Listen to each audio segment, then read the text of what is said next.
Hi, I'm Maggie, Hi, I'm Grace, and this is a very bookish podcast. Hey guys, welcome back to a Very Bookish podcast. We are here with episode 72, and we are doing a year update a year later with Miss Anna Huang. Hello, Anna. How are you? Hi, I'm good. How are you? I'm really glad to be back on. I can't believe it's been a year. Time flies. It doesn't feel like a year, but then it doesn't. does. Yeah, time is strange. It's always like, okay, it feels like so much has happened. It feels like more than a year. But at the same time, it feels like, oh, that was just like yesterday, Yeah. Yeah. It was just last week. You were literally here just last week. And I in that know. time, you've had so many different projects. It's just like, wow, amazing. I know, it's crazy. Like last time you were on, Twisted Games was just about to come out. And I think we were both reading the arcs for it. And then now you're finished with the Twisted series. You're starting a whole new one. Oh and my I'm just gosh. like, oh my gosh. So that's why I was like, we have to have her on again because she's starting a new project. Literally a year ago, Twisted Yes. Love was all over TikTok and blowing up. And we kind of talked to you then when everything was blowing up. So kind of if you don't know who Anna is and you're listening to us, I'm sure you could probably go back to our many episodes that we've talked about her in Twisted Games. But so kind of basically with social media and stuff, what kind of changes have you seen in the last year based on like the not viewership but like the support for the Twisted series, especially since you're done now and Twisted Lies just came out. Yeah, it's been really wild. I mean, when Twisted Love first came out, and I told you guys, it was like pretty crazy, just like how fast that kind of took off, I think, on social media. And I think in the past year, I've been really grateful to have like growing viewership and like people who have remained really supportive of the series overall. And I think it's one of those things that like every time you put a new book out, you find new readers. And so by the time Twisted Lies came out, I think, and also that was like a couple that a lot of people were like very interested in reading about. So by the time that came out, I was blown away really by the support for that book. It was the last book in the series, so I'm glad they were able to go out with a bang, no pun intended. But yeah, no, it's been really wild, but I'm so grateful for all the support. I think, social media is not always every author's main, like not every author loves social media, but I've always had a soft spot for it, so. Yeah, and it's been really incredible because like you reached #1 in the entire Kindle store. Yeah. Like how amazing is that? I can't believe, like if you had told me last year that I would have like reached #1 in the store this year, I would have been like, I mean, like we can probably dream, but like I don't know how feasible that is. But yeah, that was really wild. Yeah, I mean, it was really incredible. When Twisted Lies came out, even Twisted Games, when Twisted Games came out, the sheer amount of videos on my For You page was like just every single one of your releases, it's Twisted Games, Twisted Games, Twisted Games, Twisted Hate, which my favorite, Twisted Hate, and then Twisted Lies. I feel like Twisted Lies has superseded all of them based on like the amount of videos I have seen, and people are like, this is her best book in the series. And the spicy scenes, I love Josh, and I know Christian belongs to Grace. I know that, and I love my Josh. Thank you. I'm so glad that you recognize that because we literally had a whole debate with Eamon. Eamon, we have a group chat with the three of us. I know Christian is her favorite. Oh yeah, yeah, he's her favorite too. But I was like, no, miss. We actually have a group chat where we're called the Twisted Whores. And so we talk about this series. And we were all debating on what characters can we claim. And Grace, before even Twisted Lies came out, she's like, Christian's mine. And I was like, I was like, it's done. It's over. It's like, how? I didn't even get a chance to claim him. And she's like, he's mine. And I was like, Yep. okay. Josh and Alex are both mine. Reese belongs to Amon, and I got two. I got two for the price of one. Exactly. You got the besties. Yes. Yeah. Besties and our brothers-in-law. Yeah. Yeah. It's like honestly seeing all of their journeys and seeing how like they developed from like the start of the book into, because like in the first book we had Alex, Josh, and we had Reese in there for like a little bit, you know.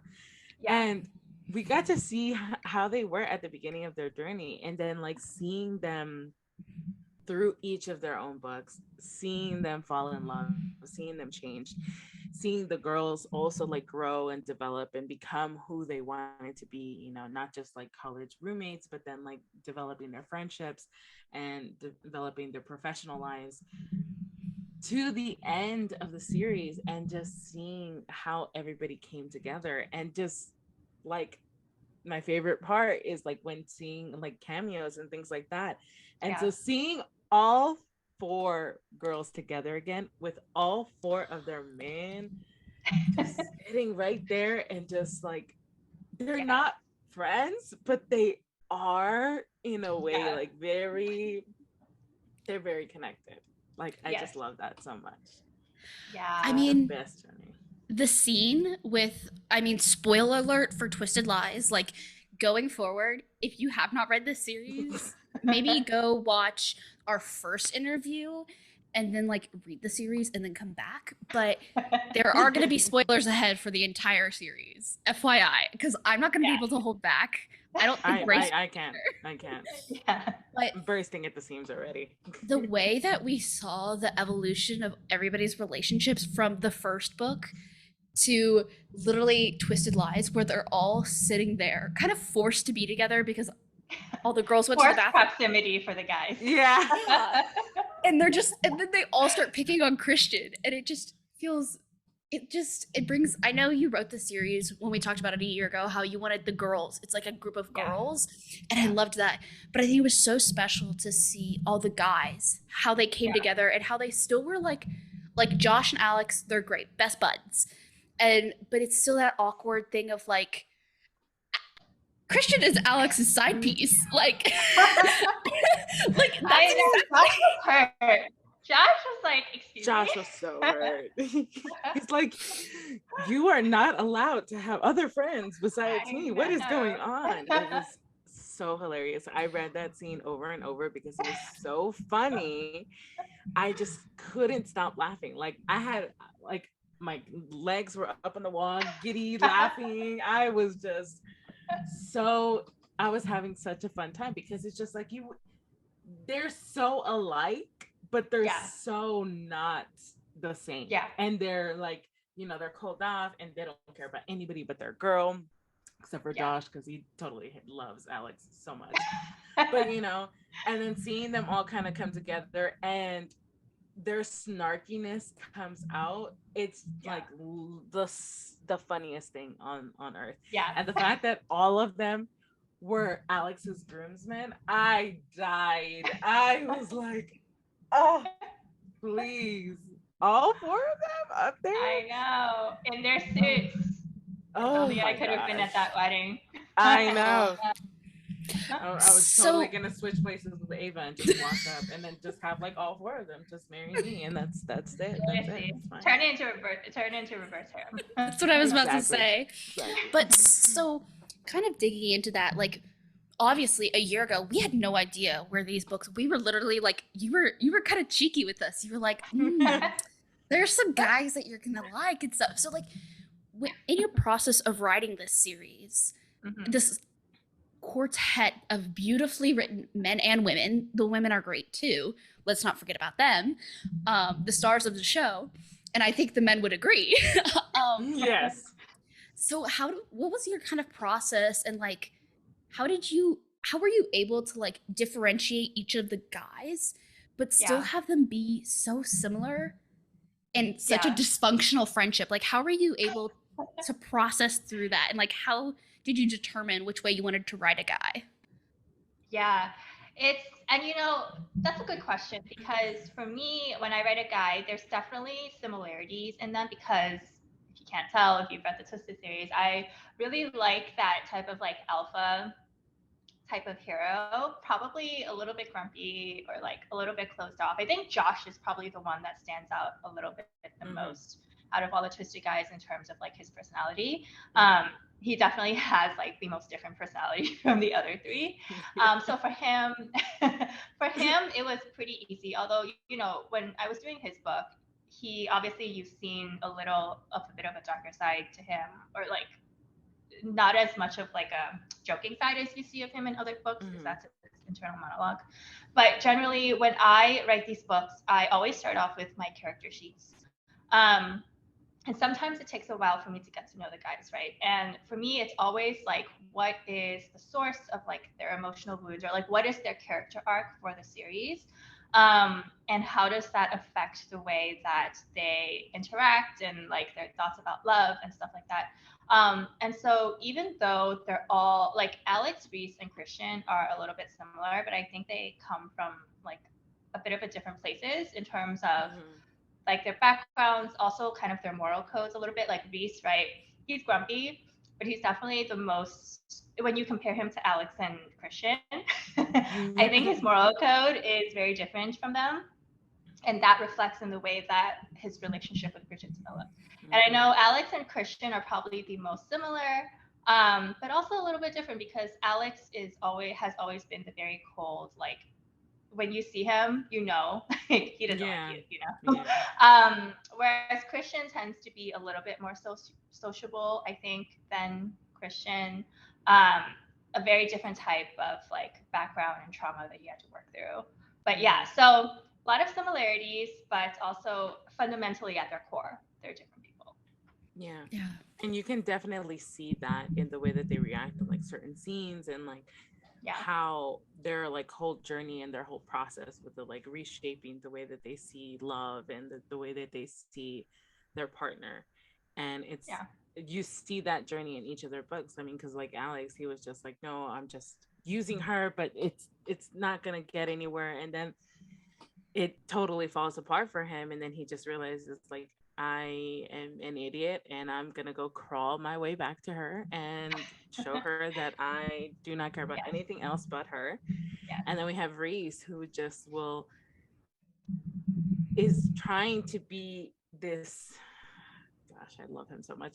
He's trying to be this guy and like be closed off and trying to like protect himself, but not also while finding these feelings for Bridget. And then like she worms her way into his heart, and then he just can't let go of her. And the idea of like not having a future with her is so terrible, but he also is so selfish that he just won't let that happen. And I love that for them, and I love them so much. Oh my gosh. And then you have Josh, and then Josh is just like, happy-go-lucky, super sarcastic, super funny, right? Yeah. And then you get into his head, and he's just like turmoil. Lots of turmoil. Yeah. Like definitely, we've got some problems going on, but and then you have Jules and him balancing each other out in the most like, to them, most like unironic way of like, they need each other to bring out the best in each other, and it's like so great. And then you have Christian, who's like the most obsessed man ever, who just like is literally obsessed. Oh my gosh. He is totally obsessed, and he's so angry at himself for being so. And it's just like his consciousness is like no, but his subconscious is just like he's conflicted internally. Yeah, he's definitely conflicted. So like seeing how all of their like inner monologues like develops, it's so great. And then on the other side, you get the girls who are just like so thrown off by these men, and then they're just like, no, it's not gonna go anywhere, but then it totally does. And just seeing them become these amazing, confident women who truly believe in themselves, and everything about them is absolutely amazing and so incredible. I just love all of the girls and their friendship. The fact that it stays so strong Girl, I was throughout just about to all of say this that. time. You literally stole that from my brain. I was just about to say how they literally will schedule FaceTimes. And I literally wrote in our group chat, I was like, we should start scheduling FaceTimes. And they were like, we should. And it just Yeah. is so, I think thinking back into last year when you were talking about how there's all these like romance books where it's all based on the guys. It's all based on like a group of guys and their girlfriends and stuff. And the fact that this series focuses on the girls and like their friendship is what bonds their spouses together.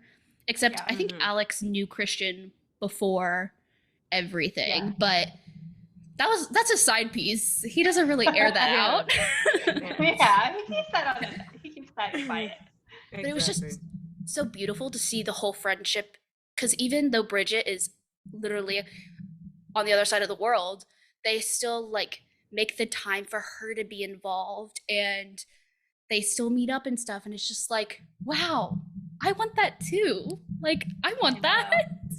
So do I. I'm like, ideal world, scheduled FaceTimes, and and that's like one of the things when I was writing the friendship, like I wanted to keep it like a little bit true to life, because I mean that's like a fact of life, is that when you leave school, it's a lot harder to maintain those friendships because people are busy, they have their own lives, they move to different cities, and then as time goes by, sometimes friendships fall off. But I think I mentioned this in Twisted Lies, but it's really like when you grow up, friendship is honestly like you have to work for it. And so that was like one thing that I really wanted to convey throughout the series, is not only the strength of their friendship, but also like the fact that it's just not this easy thing where you can just wake up one day, right, and you don't have to think about it or work for it, but it's just something that you have to put as much effort into as their relationships with like their guys, you know what I mean? It's something that like those of us who like have gone through those phases of like, when you're in school, when you're in high school, when you're in college, those friends are your friends because they are proximity friends. They are somewhere where you're going every single day. Same thing for work friends. You're there every single day. Yeah, you might hang out outside of it, and yeah, you might do things, but the proximity and the location is what brings you together. And the friendships that transcend that location are the ones that you're actively pursuing and that you're actively seeking out to continue the friendship and to strengthen it. And that's something that each of these girls do, and they prioritize it so much to the point that they're constantly thinking about each other when they're in a dark place, when they need help, when that they are the first ones that they reach out to. They're other women, and the other girls know each other's strengths, but they also know that sometimes they're vulnerable and insecure, and having friends like that who support you and like how Stella was like, I don't know if they're going to understand, maybe they won't, they'll look at me differently, maybe this. And when things come to light and the other girls are just like, you could have talked to us, this is who we are, and they embrace her and they still hold on to her and love her. And she's just like, why did I ever even second guess it when these women have been everything since we met? So seeing how the relationship, even though it's like a great foundation, they're still growing in between, is so great. And each of the girls, they all have their own specific avenues, but the fact that no matter what will happen, even like years down the line, they're still getting together for holidays is the most like heartwarming thing I could ever see. So that epilogue was an ultimate like gift, because oh my gosh, thank you so much for that, because that every fantasy I could have ever. I'm glad. Yeah. Especially seeing the guys. Oh, sorry. You go ahead. No, go ahead. I was gonna say, especially seeing the guys interact with children. Like, oh my god. That's where I was like, you really see how like throughout the whole years they've developed. And Alex, Yeah. With his Alex little has, sunshine.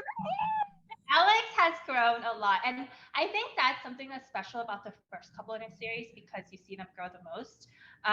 Because you see, they're the ones that you, I think, see the most of. You see their entire journey. And yeah, Alex, okay, so when I was figuring out the epilogue, this may come as a surprise, but epilogues are actually very hard for me to write. Epilogues are spicy. Like, I love them, but they're two of the types of scenes that are hardest for me to write. Especially because epilogues inherently don't have like conflict, at least generally like the ones that I write on. So I'm like, okay, I have to think of something that's like cute but also like interesting. And then I was like talking to my editor about it. I'm like, okay, like the epilogue has to have a group scene, and like this is the end of the series. It has to have a group scene. Like, I'll give Stella and Christian their moment alone, but at the end of the day, like, the group has to be there. Yeah. Well, I mean, it was a completion of the whole series. So it was like the epilogues in the other books were kind of like not as big as I think this one was, because this was like 4 books, years of this of this world kind of concluding. And I was just like dabbing my eyes a little bit when I was reading, and I was like, I literally refused to read like the last 50 pages of this book because I was like, I don't want to finish. And I was like, I'm not finishing this book. It's not going to end. I just don't finish it. The series is like not over for me. So it literally took me a week to read 50 pages because I would just like put it to the side and like, nope, I don't need it. I don't like this. It's not over. It's not over. But that scene, I was like, oh, it really like hit my heart. And I was like, she just like fed it. You just fed us. You just were like scooping like food into our mouths and feeding us with that scene. Yeah, because like literally the little kids are like the most amazing little pieces of their parents in like the best possible mix. Because like, come on, Reese and Bridget's daughter just sitting there and like scowling at all of the other kids and being like, judging them.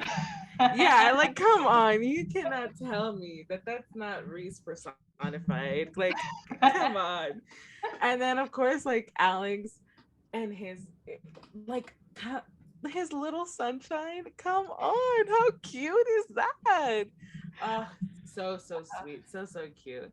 And the fact that, like Christian and Stella get to have like their moment, and like this is, like, how is that for like every woman, like when she's with her partner and then she finds out that she's pregnant, and then not having had that discussion with their partner before, like trying to decide, is this what we want? Is this the future that he wants? I want nothing but him, but now there's this other little person that could possibly be here, and what's that gonna look like? And her like kind of like hesitancy and like telling him, and like seeing how he interacts with other kids. And yeah, he's just like, I'm never having kids. Like, oh, kids are totally bad. But as soon as he hears that she's pregnant, he's like, oh my gosh, this is going to be the best thing ever. I was like, please, I'm about to cry because it was so good. And it was just like, it being a father for Christian, being parents for him, and his whole story and his whole arc with his own parents, and how their love was just so grand into each other.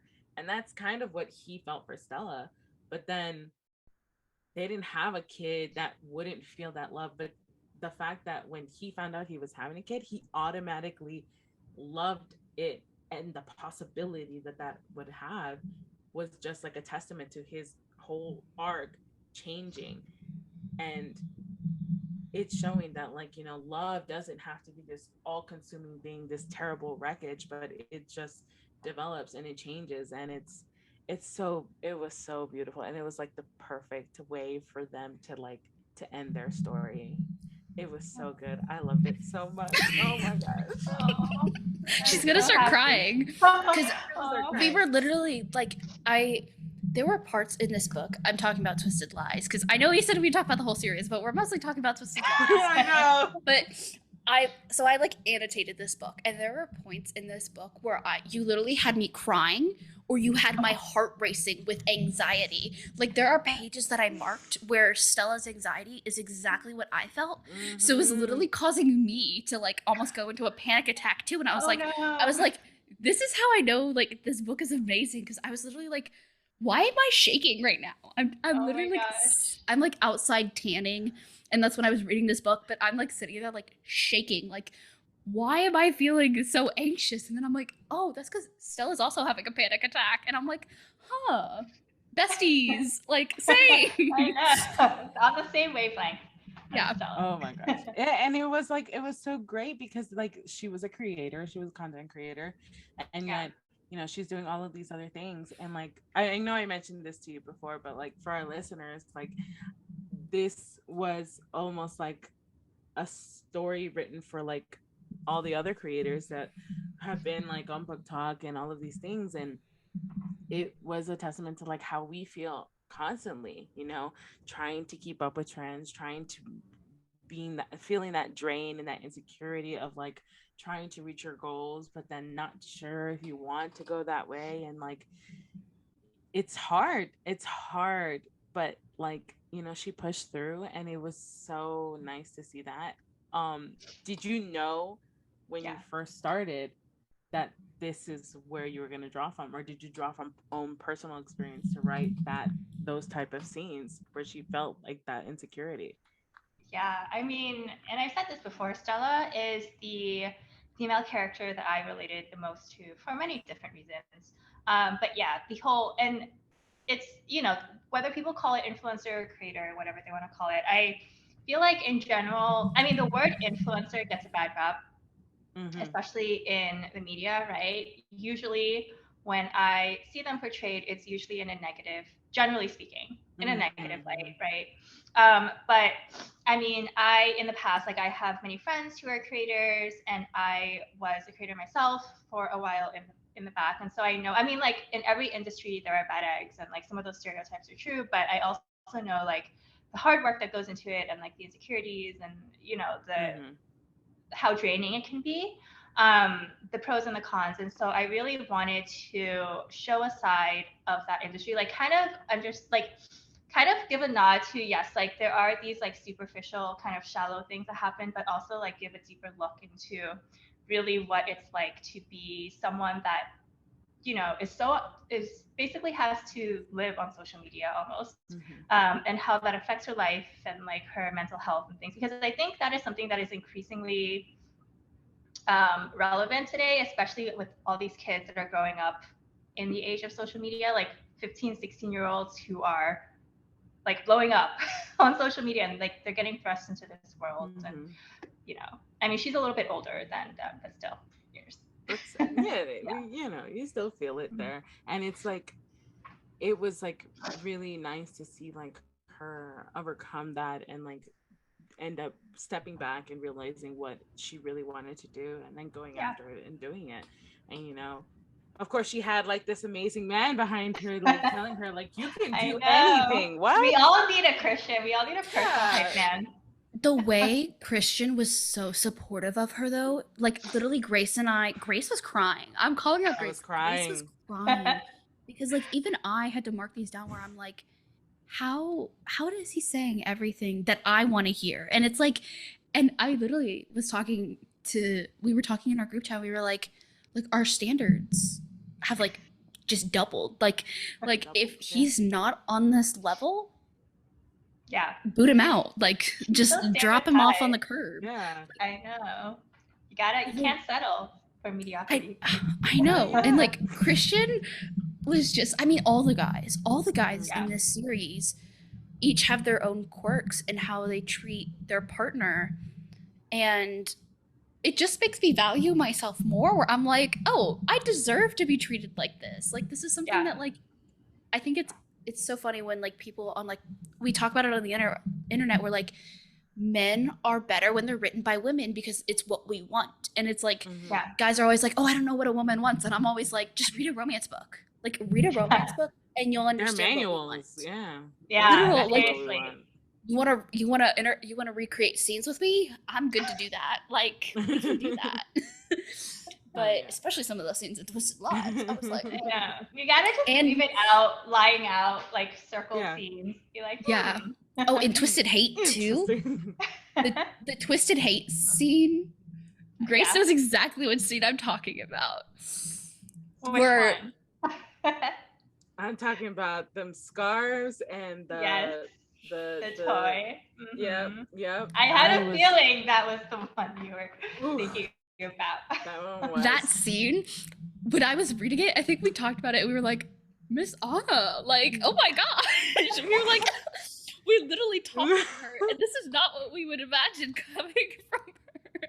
And we were just laughing at that because we were like, because we had talked, it was like, I think it was a couple like weeks, and we were talking about Twisted Hate. Yeah. And I was like, this is not like, when you look at her, you wouldn't expect that kind of thing. Oh my god. You know, it's so funny because my PA actually messaged me and she's like, she's like, one of my friends told me, she's like, she looks so nice, but she writes really dirty stuff. And I'm like, appearances can be deceiving. You're like, oh, thank you. Thank you. That's a compliment.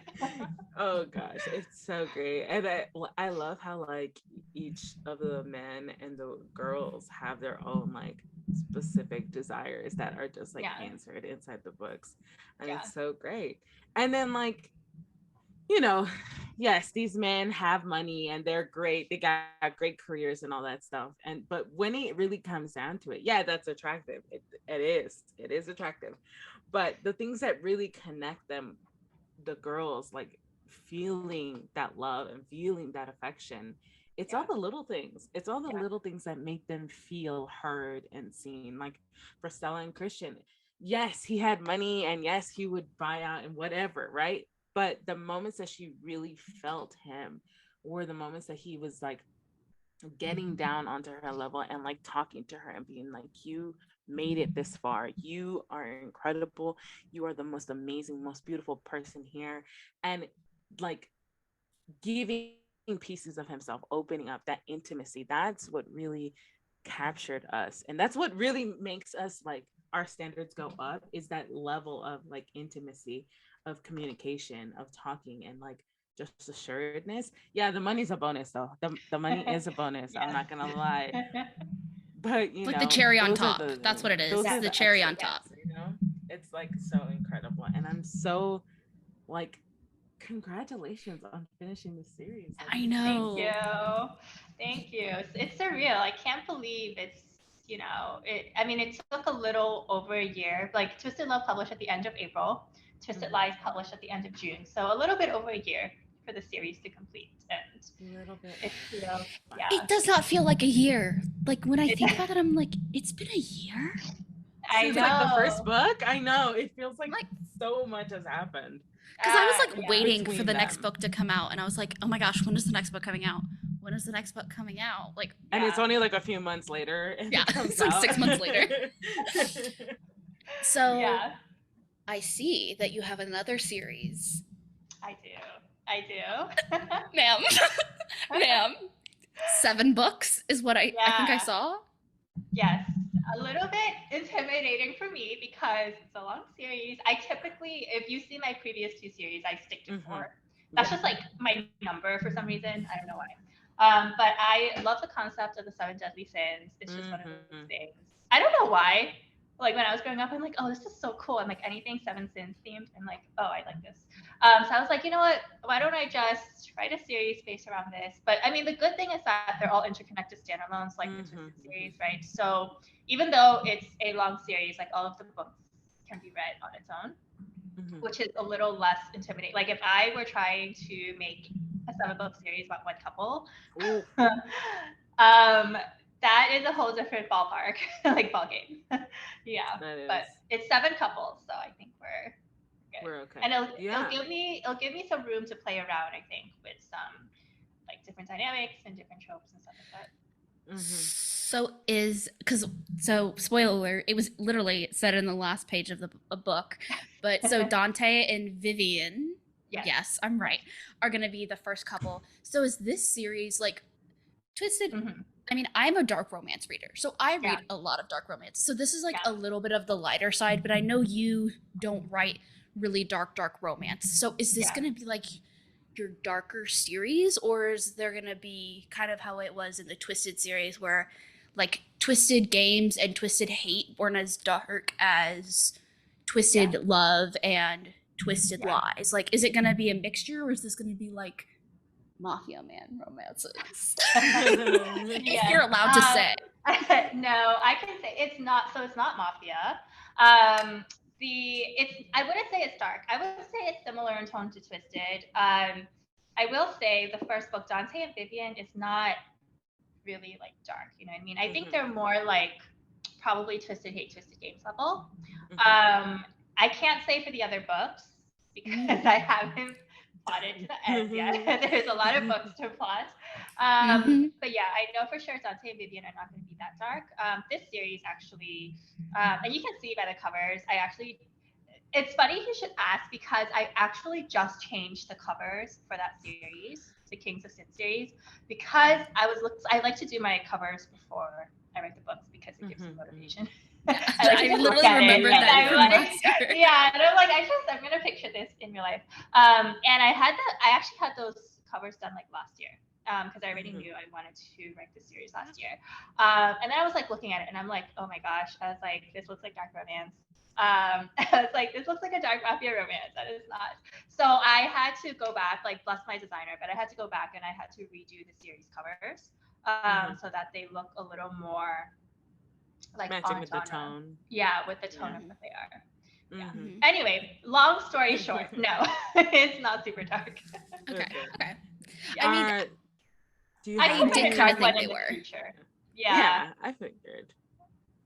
Can I like put in like a tip? Like maybe you should do like a, I don't know, like a stalker romance. I'm just saying. No, that's like my cup of tea. So I'm just gonna put that in like the suggestion box. And are there any tropes that you're excited about like trying that you haven't touched on before? But like you said that this was like your time to kind of play around. So are there any that you're thinking about?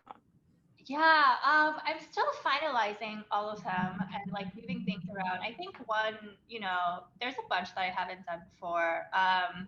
Like Second Chance, I know it's not a super popular trope, but a marriage in crisis trope is one that I don't see very often. I like it for the grovel potential. I love that. And so we shall see about that.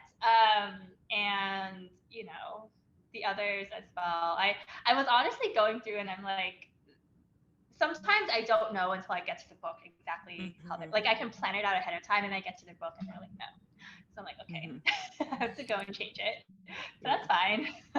And since they are like the 7 deadly sins, like each book tackles a new one, right?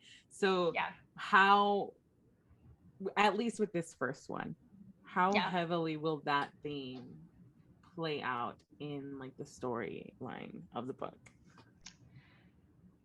I would say I'm trying to think of a way to answer this. So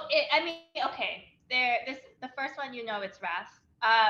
Let's just say the storyline and the foundation for the storyline will definitely give them a good reason for that Wrath. And it's definitely a thread throughout the story, but because it's not a dark romance, like it doesn't manifest itself into the same ways as if it were dark. You know what I mean? Yeah. So it's just kind of like a theme, but it's not an actual like full plot point that it just like takes over like the main story. No. For the books, the main focus will always be the romance. And then the sins will be a theme in terms of the characters and perhaps like the relationship and stuff like that. But and it's I can't wait for Lust. I can't wait for Lust. The last one in the series. For now, we'll see. I don't know. I may change them. I don't know. No, keep it at the end because I know for a fact everybody's going to be waiting for that one. But just means you have more time to like build up to it. So take your time with it. Take your time. But speaking of time, how often do you feel like you could push out these books? Like I know Just about that to like ask that.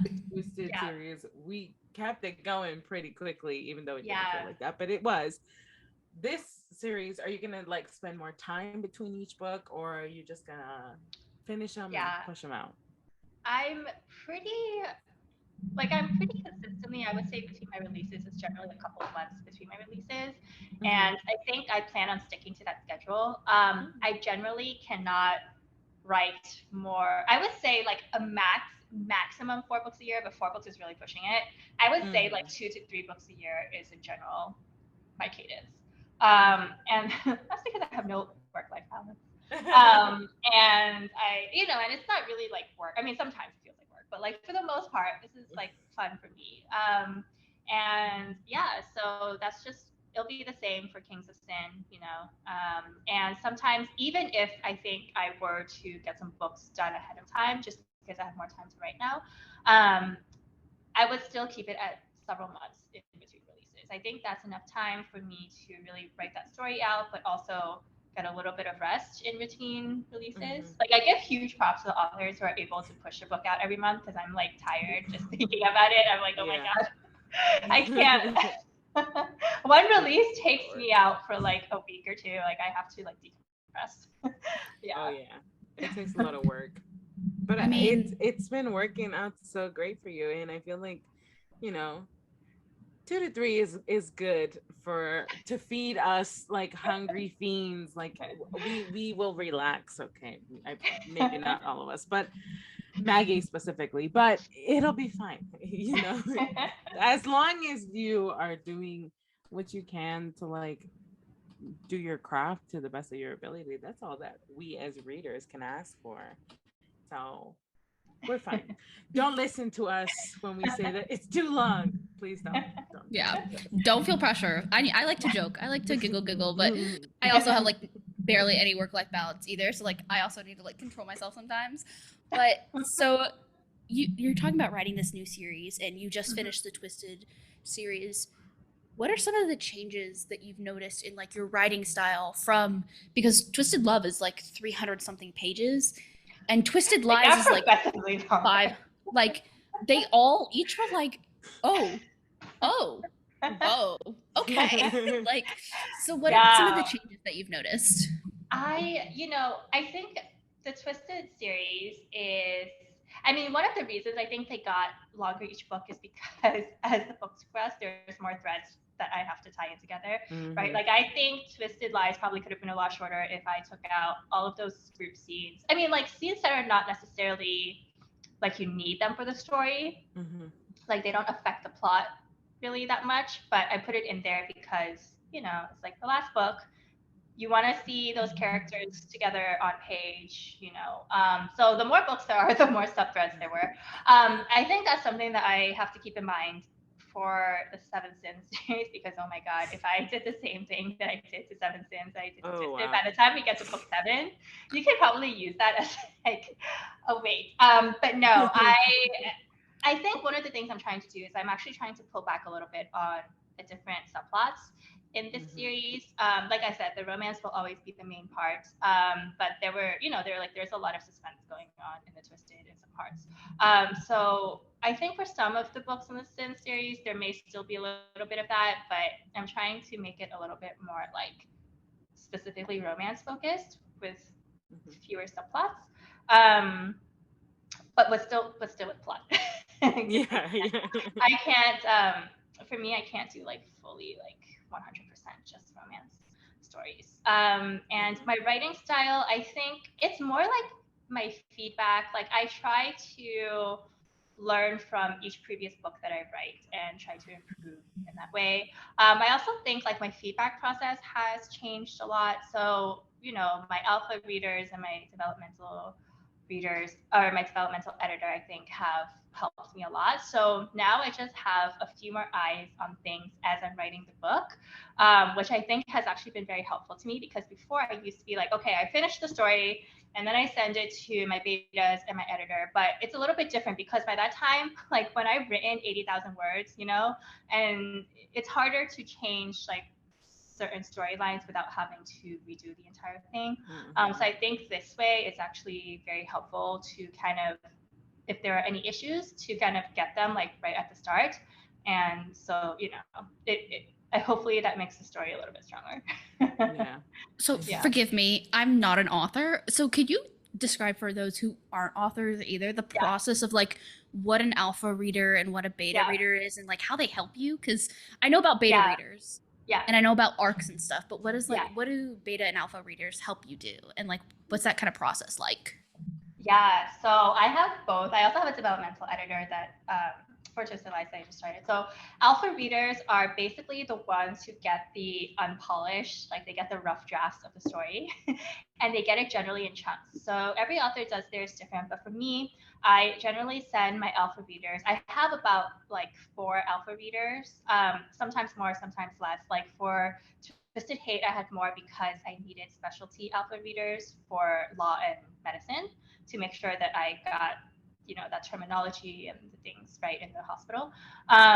But yeah, so they get them in chunks about 5, and then they'll just give me their thoughts. Like I usually send them a document, they'll have their notes on the side, they'll point out any inconsistencies or their reactions, things they like or dislike.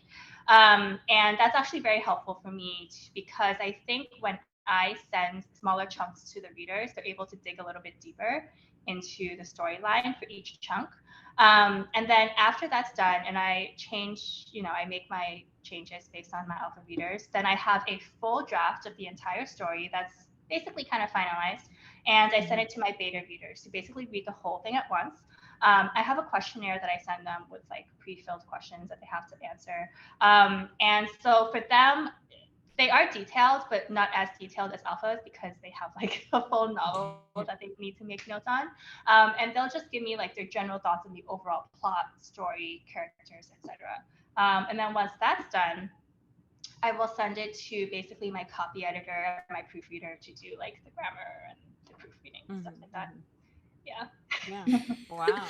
She's got a I whole mean, team. yeah, holy That's cow. awesome. That's I mean, if you don't mind me asking, are those beta readers and alpha readers, are some of them like, are they people you find like yourself and you're like, hey, do you want to be my alpha reader? Or are there like, is there a company that you go through that like gives you Yeah. those like alpha readers?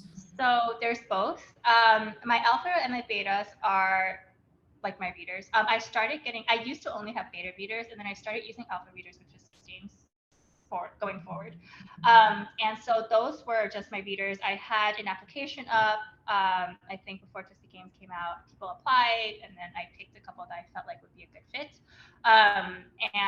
But then there are companies that also do it paid. I actually sometimes, if I have time, I actually do like to get 1 or 2 paid beta readers for my stories because I like to see what readers who have never read my books before and who don't really have any connection to me at all, like what they think of the story. You know what I mean? Just as like a brand new person that is not, but sometimes it depends on like scheduling and stuff like that. So. Yeah. Got it. I like that idea. Yeah. I mean, I knew that there were things such as like alpha readers and things like that.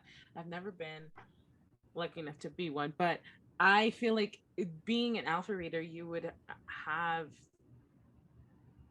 would you want them to be like super bluntly honest? Like how would you, if you were to give tips to someone who would want to be an alpha reader, how would you want them to be?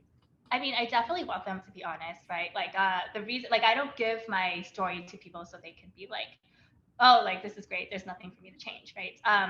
I think it depends on every author's personality because I think everyone takes criticism and feedback differently. For me, so I'm like a mix.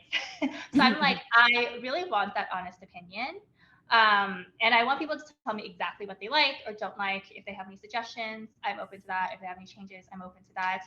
That being said, I also love it if they would also add in some things that they do like, like balance it out so that it's not like 100% criticism, but also not like 100% praise, but just have like a nice balance so that because I think sometimes, especially in the early parts of the process, if it's like too much, if like the only thing that you're hearing is like, oh, like all of these things are wrong, then it can be like a little bit demotivating. But then at the same time, if all you're hearing is like, oh, this is perfect, then I'm like, is it really? You know Yeah. what I mean? Like, I know this is not perfect. This is my first draft. Yeah.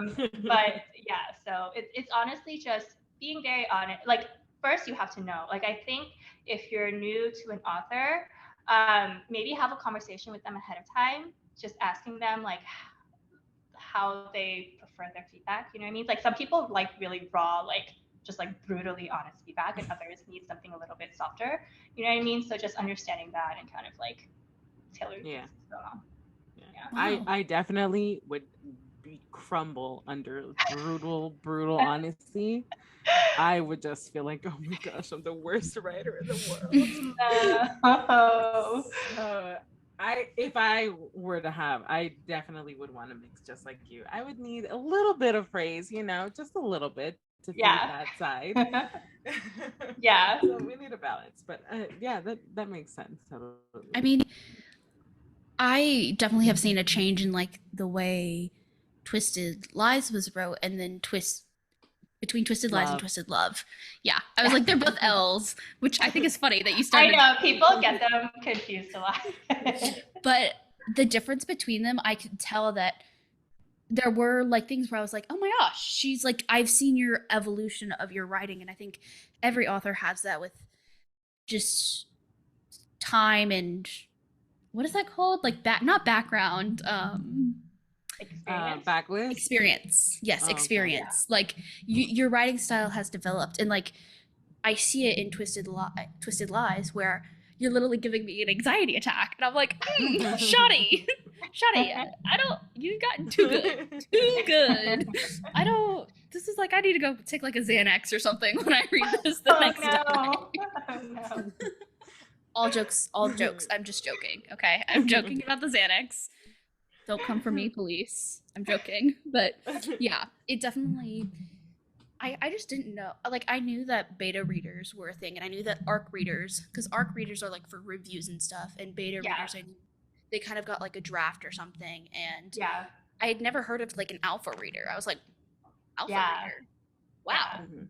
Those are like the raw people who were.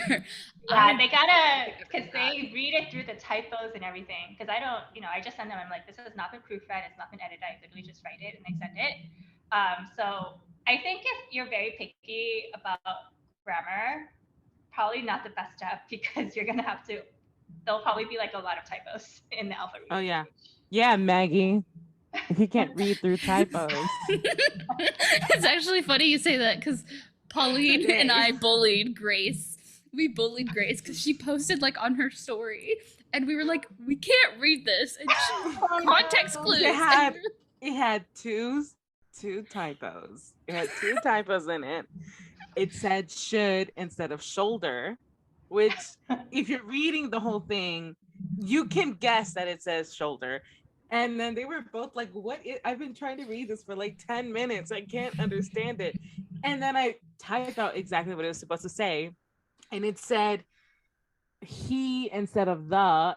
And I'm just like, well, that's just like, visually just add the T. It's totally fine. And they were just getting on me.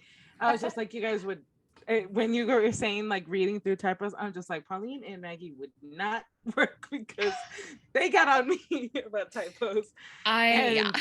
Ooh, yeah, because I type in typos and that's all you get. So one of the things I did want to, I remember that. So I got my Twisted Lies like the Sunday before release, and I was like, this happened with Twisted Games. So like, and I noticed like there were like you had said that there would be some typos, and I was like, I think there was one typo that I saw, and I was like, oh, that's okay. it. I'm glad. Yeah.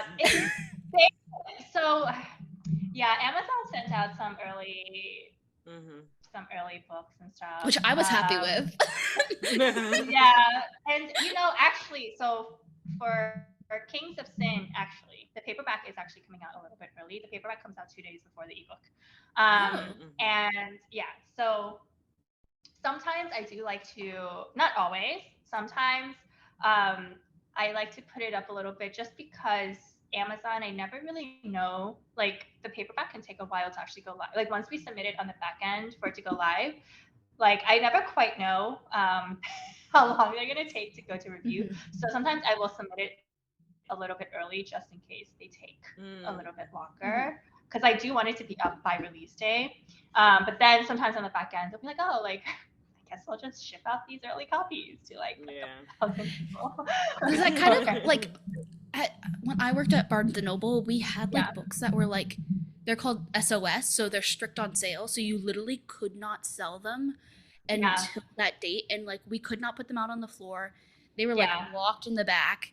And then like the night before we'd go out and pull them. So Amazon doesn't have like that option where it's like, oh. No, Amazon does not. But Ingram Spark, which is the distributor for Barnes & Noble and other places, they do have that option. So for authors on the back end, there is a publication date and an on sale date. And the on sale date is what locks you into like, you cannot sell that book until that date. Until that date, yeah. But if people don't put an on sale date and they put a publication date, people like retailers can actually put it out early because sometimes, especially like depending on the number of orders, they will print and ship that out early. So really, like if you don't want to book out before a certain day, you need to put that on sale date on. Yeah, because they were, when I worked at Barnes & Noble, they were really on to us about you cannot put this book out because like legally speaking, they were like, the author and the publisher does not want this out beforehand. If it gets like, I've seen some with like when XOXO I've seen some early copies where a Walmart put it out early, and I was like, ooh, whoever put that out is going to be in trouble because when we were putting it on the shelves like the night before, my manager was like, nobody can buy this today, not even employees. Like you have to wait until tomorrow, and they were like locking it in the back, and they were like, nobody's going to get to this, and I'm like. That's why sometimes she's with over Amazon, here like lifting up the cover, trying to think. They wouldn't gonna stand here at this desk and they literally would not let us look at them too. They were like, "No, you can look at it when you buy it." And I'm like, "Who's gonna put it on the shelf?" Those employee perks, come on. Yeah, I'm like, I get 40% off. I should at least read 40% before it comes out. Like, I know. But does that really like? Does it annoy you a lot when like they do come out? Like I got mine on Sunday, or are you like, oh, that's better because then some people can read it and put reviews out for when it does launch. It's not. I don't think I would have cared as much if they hadn't sent out a bunch of typo copies because I'm sure there are reviews that are like, oh my god, this needs editing. But yeah, so I mean, it's not a huge deal. I will say, you know, for authors that are trying to hit a list, right?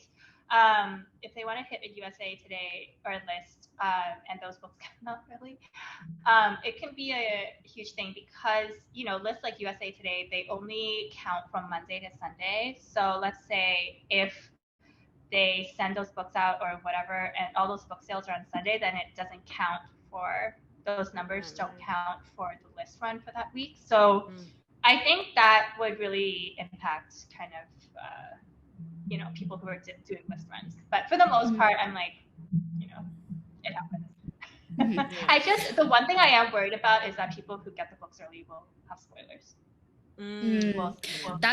That's one of the things that I know that happened on Book Talk, where for lies, there are people who just straight out spoiling the book. And I was like, yeah. Yeah, and you know, I get some messages, and I'm like, okay, my ARC team, I told them like they know, like I told, like, well, I think this is another thing. It's also spoilers are a problem, but also there's a difference between teasers and spoilers. But I also think like depending on the person, a teaser to them may be a spoiler. So it really depends on the person, you know what I mean? But I told my ARC team, I was like, no spoiler, like nothing. Like no love confessions, no major plot points, nothing that is like a huge deal. Like you can put like little out of context lines or scenes like I do for the teasers that I put out as like marketing. But I also think, you know, some people may have gotten the book early and and I'm like, I can't do anything about that. Yeah. I think I commented on somebody and I was like, there's a difference between like saying, oh, it's this trope and like, or like, there are like some of those videos where they act out a scene like, oh, she says this and he says that and then this happens, where it's like you don't really know what's happening, but you kind of get the gist, versus I've seen somebody who like put like spoiler alert for Twisted Lies and they were like, oh, I saw it. Thankfully I had read the book already, but it was like, oh, when Christian has a whole like binder full of her stuff, and I was like, Yeah, Oh that's my definitely a God. spoiler. Yeah. I was like, Yeah. not interested. I was like, y'all really like no spoiler, like warning content or Yeah. anything. I At see least like those if and I'm like, put a perfect. spoiler, Yeah. put like a spoiler alert, you know. Yeah. And I'm like, And then like but wait before you say the spoiler. yeah, which I try to do now because Yeah. I've definitely been commented on how I spoil things. I think I it's hard, you know. yeah, it is. And then like everybody wants to do those like cute, like, you know, those sultry like teasers and those like specific scenes, right? But I think like, you know, you have to do it a little differently where it's general enough to where it could be a spicy scene or it could be any type of thing in any book. You know that it's that type of situation, but you don't know the context of like the story, or you don't know the context of like where they have gotten to, where the relationship is at that point. You know, some things where you can underline as like the reader, you know, like this is that type of relationship, but it's not enough to where you're like, oh, I know the story now, I know this Yeah. is gonna happen until we get there, you know. Yeah. And you just have to kind of be aware of that as like reviewers and as like, you know, other creators. Like with me, I that's why I haven't done like a single Twisted Lies video, because I'm like, let me wait a little bit until more people read it, Yeah. until I can start like doing those scenes and start like posting those, like, you know, those my gosh, I'm spacing on the word, those Some of the videos with lines the he had, oh yes, some of the lines are just so good. like Oh. how did you come up with them? Like I'm like, how? Like I'm like, I wouldn't even think to say that. Like, and this is like the right thing to say. I'm like, speaking to my heart, ma'am. I don't know. It just comes to me. I also have a notes app on my phone, basically. Like I sometimes I think of things in the most random times, so I just make sure that whenever I think of it, I just put it in my phone, because I know if I try to recreate that line later and I hadn't written it down, I wouldn't be able to. You know I mean, we've talked to quite a bit of authors, and they say that too, where they're like, if I have an idea, I write it down. Like, just write it down, and you can I'll come back to forget. it later. Yeah. Yeah, but at least Yeah. write it down. So kind of before we round everything up, I was about to say grind everything up, but I was like, that's not the word. Hold on, real quick. I had to tell you like one of my absolute favorite lines. I was looking it up because I was just like, I gotta let you know. Wait, what page is it? What page is it? Girl, I don't know what page is it. It's on my phone. Okay. It says, "I'm not a jealous man, Stella. I have never envied someone for what they have or who they are with, and yet I'm jealous of every person you smile at, every laugh I don't hear, every breeze that touches your skin, and every sound that pours through your lips. It is maddening." Oh my gosh. I read that and I was like, Makes my toes curl. Like, I'm like, oh. Oh yeah, Christian. Yeah, he is a man obsessed. Christian is also funny. Like He's I was so like, funny. he's so like he has that dry humor, and I was like, I think he's like the funniest out of all of them, and I think that's because I like his humor style. Like Josh is like funny and like situationally funny, whereas Christian is just like that dry humor where it's just like, My this favorite man type of is humor. funny. Like it was so good, and I was like, we were so laughing and sarcastic. stuff, It's and I was like, so hilarious. Yeah, Christian so versus great. the unicorn. We'll Yeah, never. love him. That scene, I was like, of course Christian would be the one to be jealous of a unicorn. Like, of all the guys. He never got over his loss in that poll. He never will. I mean, he'll always look at that thing with like a side eye and just be like, I am so much better than you. Gosh, I am. And yet he can't ever want to get rid of it because he knows how much that thing is special. He just knows. He knows. It's so perfect. Yeah. But yeah. Go ahead, Maggie. So I was gonna ask you, for people who are wanting to start writing and stuff, what kind of tips or advice do you have for people who do want to start writing and who you obviously have a bigger social media presence? So what kind of advice could you give somebody who does want to start writing and putting out books? Yeah. I mean, several things, right? So first, I think the most basic thing is if you want to write in a certain genre, like a subgenre, I think it's very important to understand what the expectations and the conventions of that genre are. And I don't mean genre as in like romance because romance is a very broad umbrella. But like if you want to write rom com, know what people expect from a rom com. If you wanna write dark romance, know what people expect from a dark romance because those are two completely different things, right? Like you're not gonna write and market a dark romance the way that you would write and market a rom com. Like obviously, generally speaking, romance, right? You need a happily ever after. You need some like knowing that like relationship arc and things like that. And I think that I think craft books. I mean, I'm of two minds when it comes to this because I feel like, especially for people who are writing their first book, there's generally the sense that that book has to be the most perfect book that has ever been written. And, like some people will spend years and years trying to perfect that book. And I honestly think, for me, honestly, I just say, write the book. Obviously, make it the best that you can in that moment, but then just get it out and then write another book. Because practice makes perfect. You know what I mean? Like, people always improve. And if you try to hold yourself back by trying to make something perfect, like you'll just never put it out. So I always just tell people, just write these books, put them out. You will improve every time and you'll get better. You'll find your voice, you'll find your style. And then, like in terms of marketing it, I always just feel like at the end of the day, readers are the most important part, I think, of any author's, like journey. They're the ones who will read your books and buy your books and you interact with. So I always like to create those relationships with readers even before, a book releases, and just being part of the book community, which I really enjoy as well because none of my real life friends are readers. So it's really nice to have an online community where I can talk to people about these books because they would just be like, I don't know what you're talking about. And, just getting to know the readers and kind of figuring out, okay, like this is what readers want, like what readers don't want. And sorry, I'm like all over the place, but there's like No, you're honestly good. like so many different parts of this. I mean, like I don't suggest writing a book specifically just because other people want you to write it that way. Like I always think you need to write a book the way you want it. Like there's an audience for everything, but just keeping in mind like general expectations. If you're gonna sell something as a certain trope or as a certain thing, like you need to make sure that you deliver on it, right? Like don't sell something that trope. that you meet that trope. Like don't sell something as enemies to lovers when their enemies were like 2 pages. You know what I mean? Yeah, I get you. Yeah, and always have a newsletter list.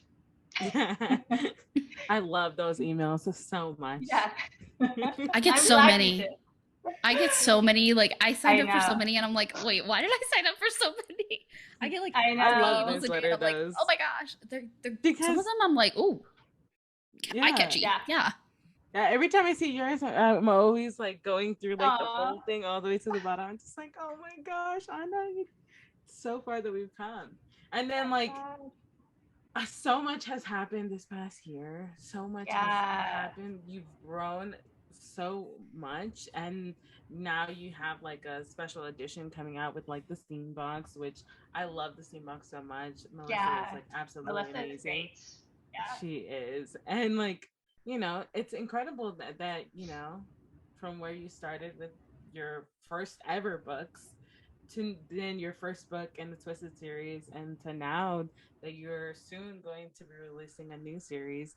It's kind of it's really nice to watch an author that you very much admire and seeing them grow and the different opportunities you get to go through.